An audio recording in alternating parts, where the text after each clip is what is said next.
Jason Peters isn't getting any younger. Brendan Albert did not do his winking this time, so I didn't laugh.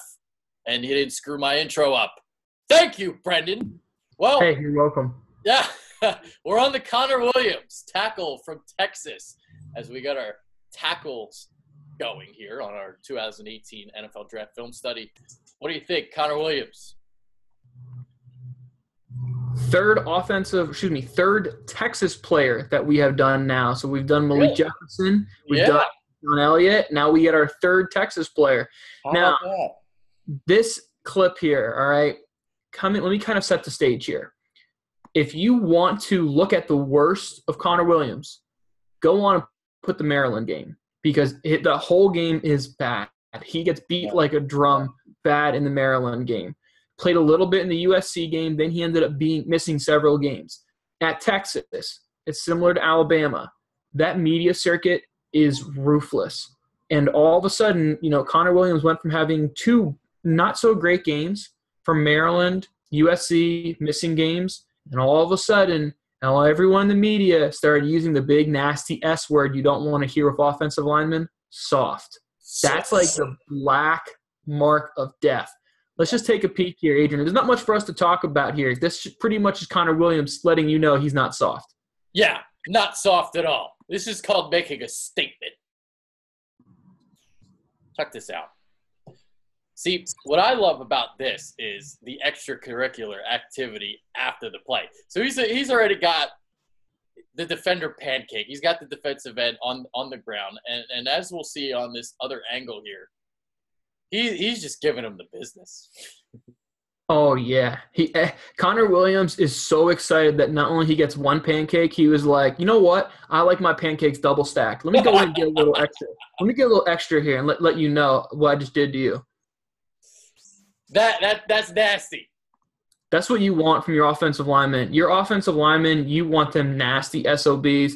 And this clip here is a great example of something that, you know what? There was some criticism out there. And to be honest with you, we will show some clips where the critique maybe of him being soft isn't that much of a stretch here.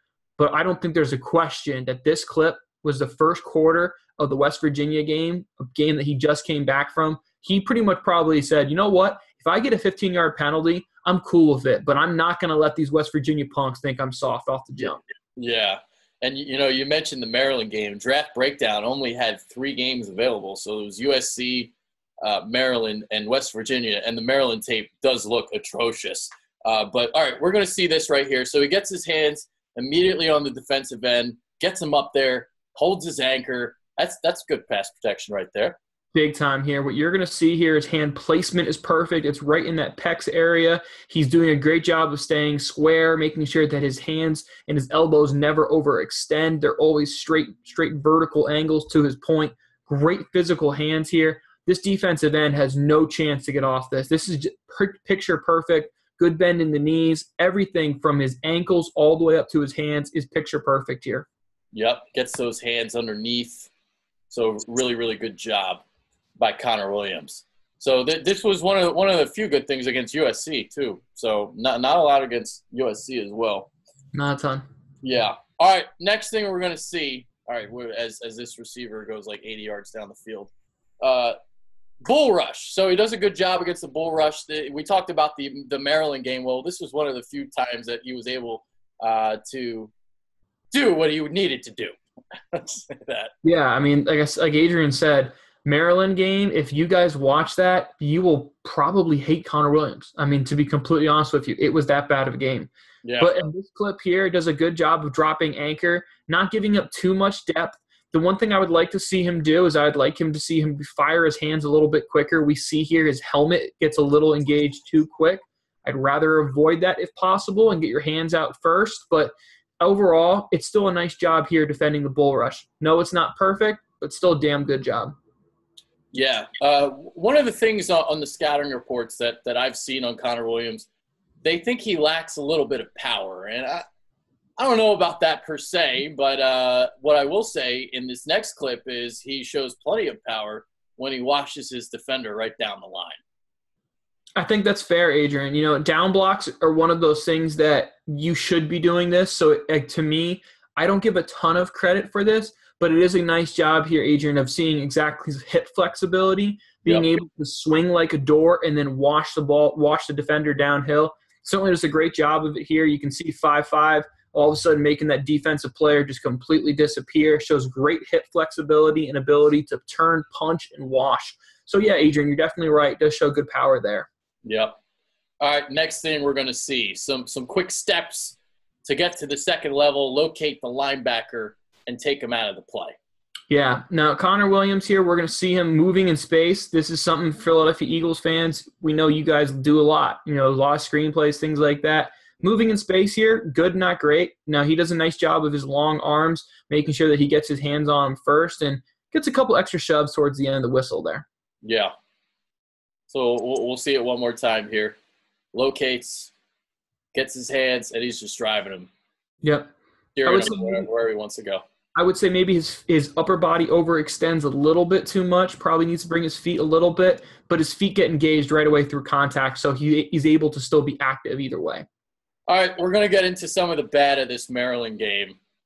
Now, I guess that he was getting beat outside a little bit too much, that he kickslides like too much to the left here. It's like he's assuming the defender's going left, and, well, he's going inside. He gets a little too much depth here, and he gets a little too much depth, which is a concern because he's going to open up the door inside. Yeah. When you open up the door inside, the defensive end's like, well, that's straighter pass, so I'm going to go here. So 3rd and 20, yeah, he's probably thinking, hey, this should be quick game. Ball should be out by the time I get to my second slide, and okay, maybe. But either way, you never get beat inside. It doesn't matter what type of play it is, what type of play is called. You can never get beat inside.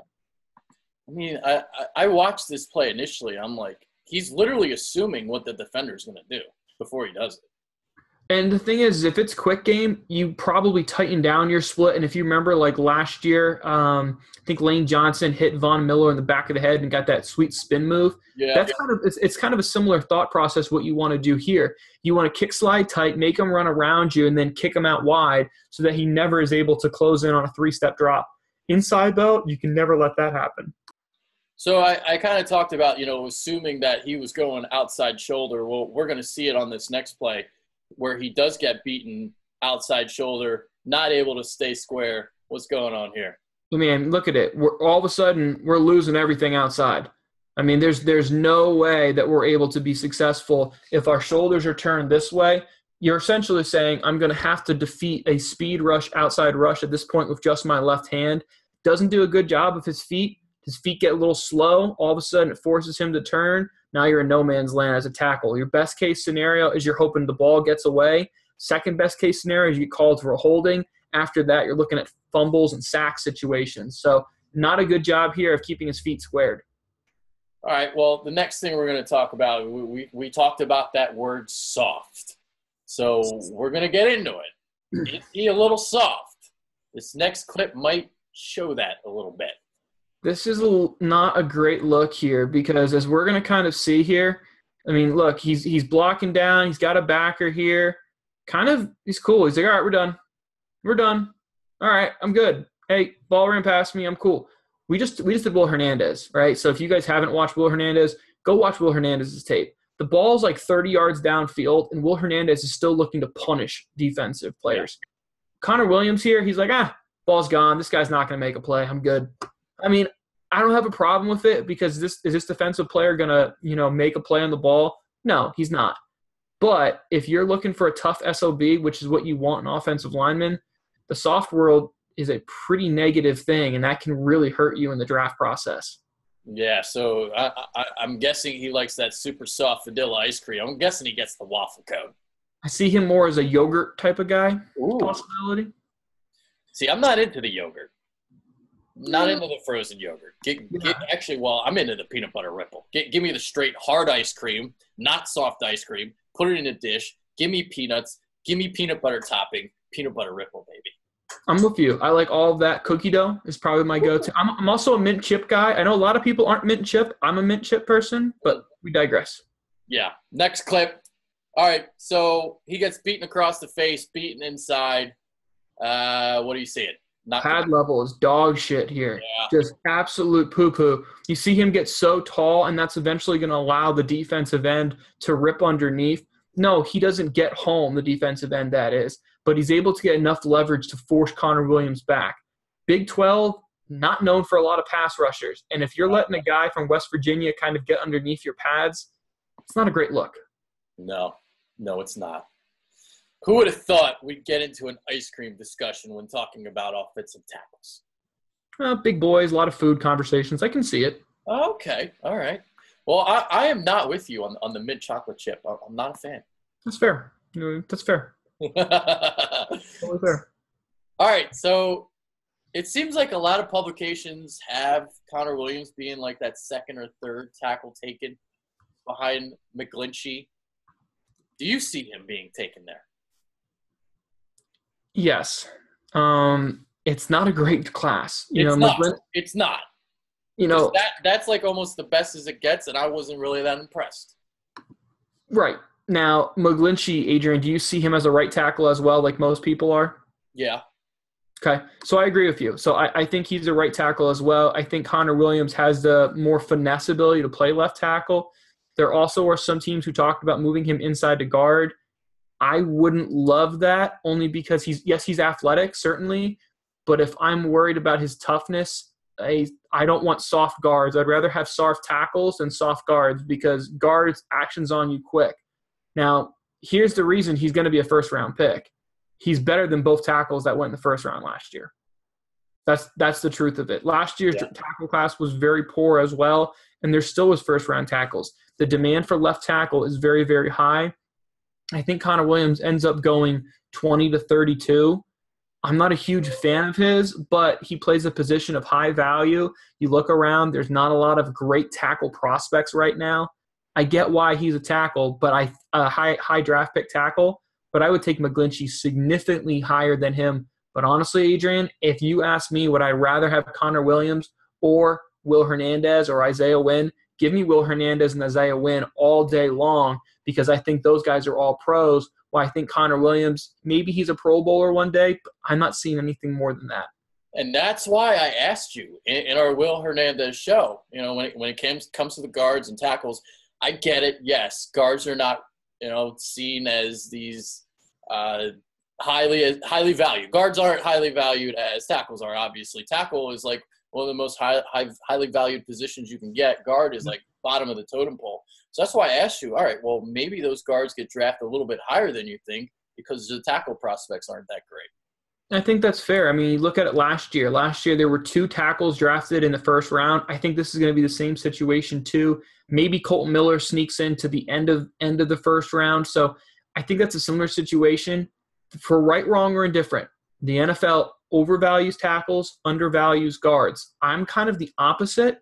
I value guards higher than tackles. And the reason I say that, if you look at traditionally, where do you see quarterback ACL and knee injuries happening? Up front, inside the pocket, not necessarily out wide. So I am more about protecting inside than outside, but that's just my personal opinion.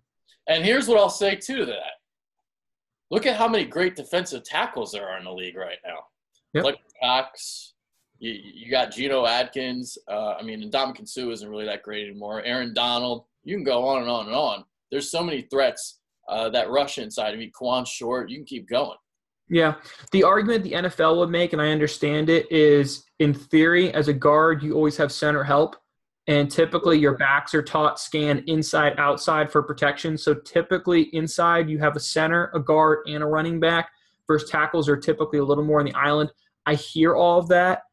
I just worry about my quarterback having things to step over in the pocket. I just remember thinking about when Brady's injury is a great example.